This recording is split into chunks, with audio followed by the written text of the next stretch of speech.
Great. All right, good morning, everybody. How's everyone doing? Wonderful. Can I get everyone over this side of the room for the moment, just because there's this awful wall in the middle? Once we start with the trajectory modeling stuff, you can go back to your computers. But just so I'm not running back and forth the entire time. Just watch out for the tripod. I don't want anything.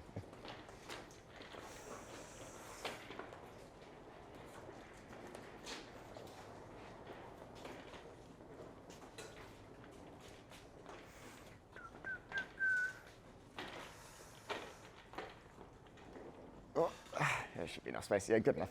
All right. Like I said, good morning. My name is Kyle. I've met some of you. Today I'm going to be giving you a presentation on trajectory modeling for your rockets. Get to see how high they go and how fast they go and how hard they hit the ground and all those sorts of fun things. There's nothing on there at the moment. Don't worry about it. We're just trying to connect the mouse because, you know, engineering. Just very quick context on who I am. Like I said, my name is Kyle. I'm a PhD student with the Binar Space Program.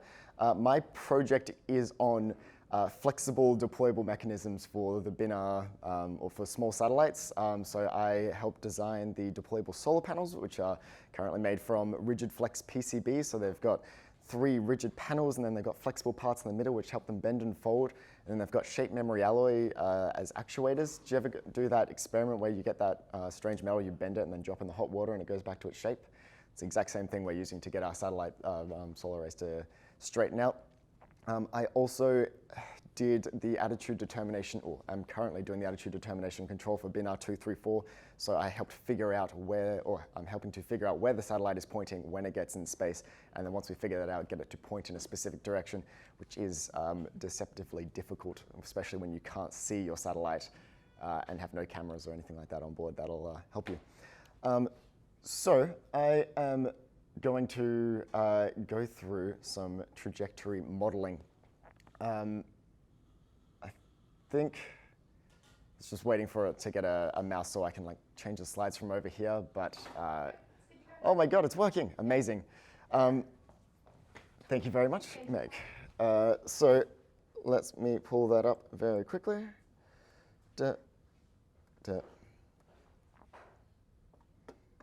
once it decides to load, there we go. And now, if I click on this, hey, amazing.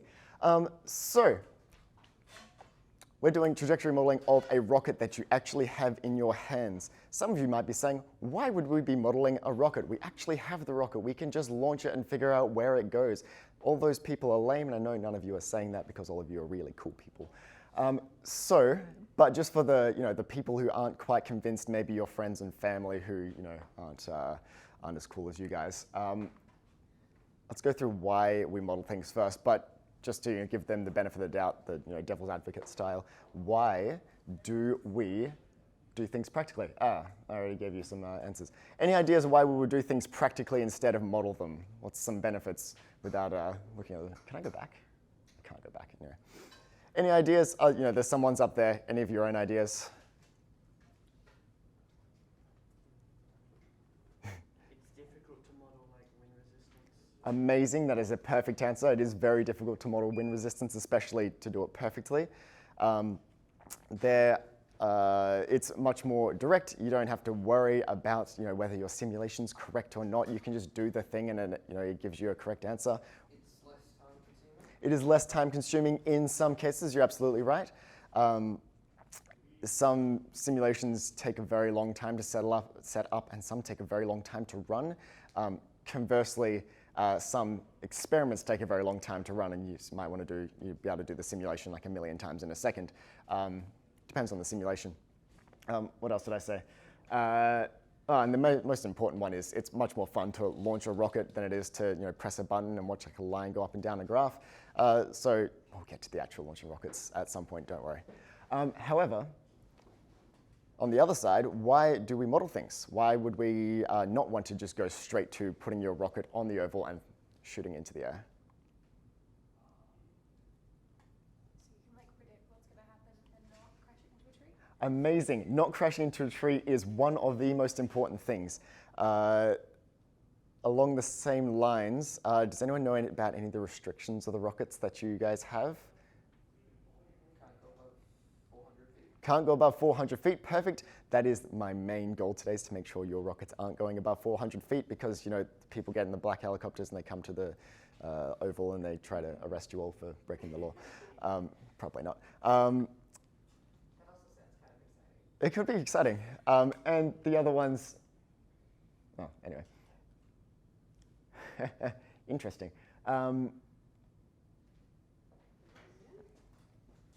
Anyway, sometimes it's faster, sometimes it's safer, sometimes it's cheaper, sometimes it's easier. I say sometimes because there are always exceptions. Doing a lot of things can be. There we go. Benefits of modeling solution. My bad. There we go. There we go. Sometimes faster, cheaper, easier, safer. A lot of the time it's easier to get the data that you want. Sometimes, you know, you need to put sensors on your rockets, which I'm sure you've all been having fun with, trying to get your sensors and software to work. You don't have to worry about that so much with simulations. It just sort of records the data. And also, it's more fun than launching rockets, depending on who you ask. So we're going to do some of that today. All right, I'm going to stop with the interacting with the audience because I know it's very early in the morning, but just last question. 3 things needed for a simulation. Can anyone guess what those might be? Like the 3 broadest, most important things. Dimensions? Dimensions? Yes, that is good. Even bigger than that, though, but dimensions definitely comes into it. Dimensions comes under you need a model for your rocket, or you know, the model of the thing you're testing. What do you reckon? Environment. The environment, amazing. And the third thing is how those 2 things interact with each other. So you need a model of your test item. There's our rocket. That's a picture of the rocket from OpenRocket that you're going to be making. You need a model of your environment, and you need some way for how they interact. Put all those together, and then you see what happens. So how do you do simulations? We are using OpenRocket. There are a million different options for ways to simulate a rocket. We chose OpenRocket because I know it's the one that someone suggested. It's cheap. It's free. It's actually really easy to use, but there's a whole bunch of different ways to do it. So yeah, that's the one that we chose. And the very last question is, why do we use OpenRocket? Why don't we just do it ourselves? The reason is it's really quite difficult. This is the equation for the simplified model of how your rockets go, just straight up and down, doesn't even account for the wind blowing in different directions. As you can see, it's already not nice. You can sort of solve this on your computer, but yeah, it's a little bit difficult. I see you shaking your head. Yeah, it's a little bit difficult. I have got it running on MATLAB, and it actually gives a really good answer. I wasn't expecting that. But yeah, so this is the simplified model. If you were to do it, actually you're getting into things called computational fluid dynamics. Computational fluid dynamics takes into account things like the Navier-Stokes equation.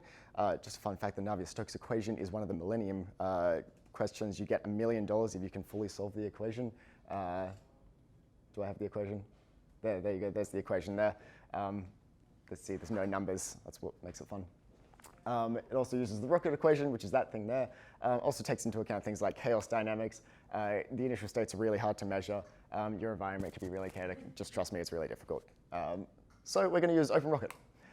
So let's get to making a rocket. You can all go back to your computers now. Has everyone got OpenRocket on something that they can use today? All right, I see most people have it on their computer. I am going to run through how to use OpenRocket super quickly. It's actually quite simple.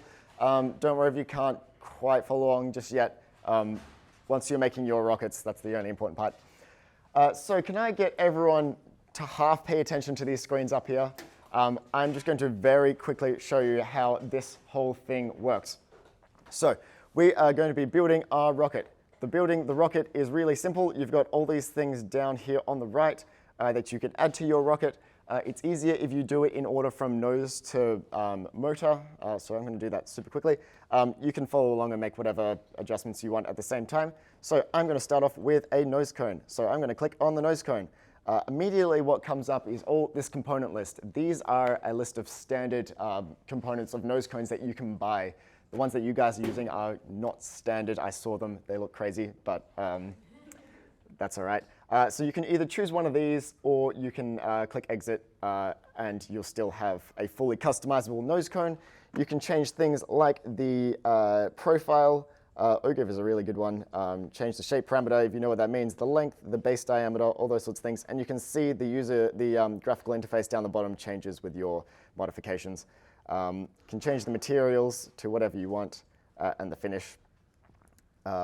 And you can even do override if you don't like any of these sorts of things. I'm just going to stick with this for the moment. And then you continue on downwards with, say, a body tube. Same thing comes up. You can do length. You can make it whatever you want. If I want to make mine 1.5 meters long, I can do that. I can change the diameter, the wall thickness, all those sorts of things. I'm going to go OK. Let's do so trapezoidal fins, because we don't want our rockets falling over. I can change the number of fins that I want. So I'm going to do 16, which is way too many. There's a whole bunch of different parameters down here that you can modify, and you can see how that affects the look of the rocket. And then even from here, we have a basic rocket that we can launch. So I'm just going to stick with this for the moment. I'm sure it's fine. So just looking around the rest of the user interface, because you can see what we can do. So up here on view type, there is a bunch of different options. I'd suggest messing around with that, seeing what they all look like. 3D figure is a nice one, because you can actually see what the rocket is supposed to look like in 3 dimensions. And the main other one I want you to look at is this summary at the top right of your 3D model, mostly where it says stability. For your rockets, hopefully your rockets are stable, but if you're making your own ones, you can have a look at this. All you really need to consider is the stability number, and there's a nice rule of thumb that a number between 1 and 2 is good. Anything higher than that is overly stable. You're putting too much effort into stopping your rocket from wobbling, and anything below that is unstable and is probably going to crash, which may or may not be your desired outcome. It's entirely up to you. So let's finish off this rocket by adding finally a motor to it. There's a bunch of different things we can add to it, like a parachute if you care about your rocket surviving. I don't at the moment. So we can add a motor by going over to this Motor and Configurations tab.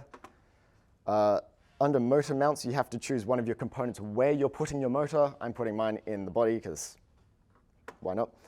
And then click New Configuration. From here, you have a list of all the motors that people sell, and you can even make your own custom one with all these parameters on the right. The one that we're using is an Estes one, I believe. You can have a search for that if you'd like. Otherwise, you can just choose a random one. And in fact, actually, I'm just going to choose one with the largest total impulse, because that sounds like fun. There we go. Very nice. Don't worry about it. I'm sure it's fine. C11-3. C11-3, that sounds about right. Don't worry, all of this will be available. I'll give you prompts for the actual things that you need to be using later. Once you have this, should just be able to go to Flight Simulation and then click Run Simulation. And it ran. Amazing. And now we just want to see what it looks like and go to Plot/Export. I want to see my, yeah, these are all pretty good. Altitude, velocity, and acceleration over time, and click Plot. And this is what my rocket is doing. It reaches about 2,000 meters, about 2 kilometers, which is a nice height. Clearly the blue is the altitude. And you can hover over each of the lines to see what they all mean. And it gives you nice little dot points, I suppose, of how high you're at the highest point. When the motor burns out, there's one for when your parachute deploys, if you add a parachute, all of those sorts of things. So that is the briefest rundown of how Open Rocket works. So I want you all to have a play with that and see what you can do. I am going to, where is from current slide? I never remember. Anyway. I'm going to give you a whole bunch of challenges that I want you to try, and you have, I'm going to say, about 10 minutes to try them all. There we go. Here are some challenges that you can all try. If you have any questions or getting stuck or not sure what something does, put your hand up and I will give you a hand. Otherwise, good luck. You have 10 minutes for these. And whatever other ones that you want to try. So payload section, I have given all these components a name, and that's something I actually forgot to tell you. When you're adding your nose cone and things like that, I would suggest giving it a name because you might have multiple body sections and it might be hard to keep track of which is which. So if you right-click on that component in the tree and just rename it to something that means something to you, that's going to be useful. So the payload section is just a name that I gave it. It's actually just a body section. Wait, so it's this, or is... That is, oh, sorry, that is, so actually, what that is, sort of, is, it doesn't make so much sense for this one, but for this one, actually the best way to model it is have this be the nose cone and then this be a separate body section. And actually, I will explain that very quickly. Sorry, one other thing I forgot to mention. This is one component. This is your standard nose cone. This is one component. But to get the right shape, the easiest way to do it is have this part here be the nose cone, and then this part here I've called the payloads section, because this is just a straight cylinder. So breaking up into two components makes it a little bit more accurate to the shape. You don't actually have to do that, but that's how I did it. So that's the difference between the payload section and then the body.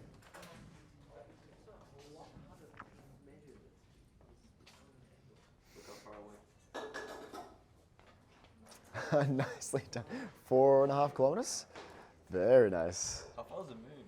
The moon, 3 million kilometers, something like that. How would I get 3 million here? You might need multiple stage rockets, to be honest. And actually, So how do I make a multiple stage rocket? Make that like a so you can add extra Make that stages stage. here. and will the stage fall off like when it gets like 4 years? Yes, you can choose when it falls off. I'm going to suggest, though, that if you have a rocket to model, do that first before playing around with this, just because we want to check that your actual rocket that you're going to launch is going to do the correct thing first. And like you know how to use this, so you can play with this whenever you want. Diameter. I got the diameter, I got the length. Mm-hmm. Wait, hang on, I need to check that that was in centimeters, not... Yes, that is in centimeters, not millimeters, because 22.2. Yes, it would be a little bit long. A little bit longer than the rocket, but that's all right. Wall thickness.